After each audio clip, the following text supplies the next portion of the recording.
Elles alertent déjà depuis plusieurs années maintenant sur leurs difficultés financières. Les associations caritatives, encore plus dans le rouge avec l'augmentation des prix du carburant.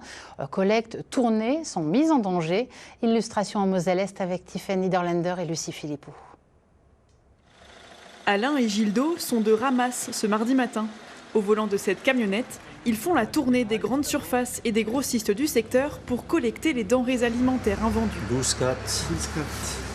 Il faut récupérer plusieurs palettes dans une demi-douzaine d'enseignes, le tout entrecoupé d'allers-retours dans un centre de distribution pour libérer de la place dans le camion. La camionnette elle est donnée pour 17 à 19 litres au 100 en mode véhicule chargé.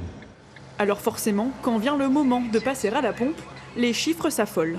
130 € pour 54 litres. La consommation par semaine, donc 130 €. Et il faut compter 560 par mois, à peu près. Et cela, rien que pour une seule des 3 camionnettes de collecte sur le secteur de la Moselle-Est. Entre février et mars, la facture est passée de 1100 à 1500 € pour le carburant des véhicules, un vrai casse-tête pour les restos.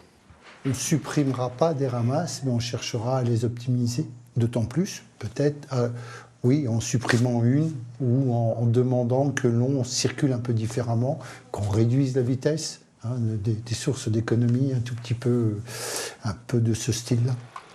Même constat chez Emmaüs. Tous les jours, les bénévoles sillonnent les routes de Moselle et de Sarre pour collecter les meubles qui seront vendus dans les salles des ventes. Malgré le prix au kilomètre, impossible de renoncer aux collectes. Vitalement, on en a besoin, parce qu'on nourrit quand même une communauté, 30 compagnons, plus des résidents et tout ce qu'il y a autour. Il y a quand même 40-50 personnes qui mangent par jour ici. Et notre ressource, seule ressource, c'est la revente des produits que les gens nous donnent.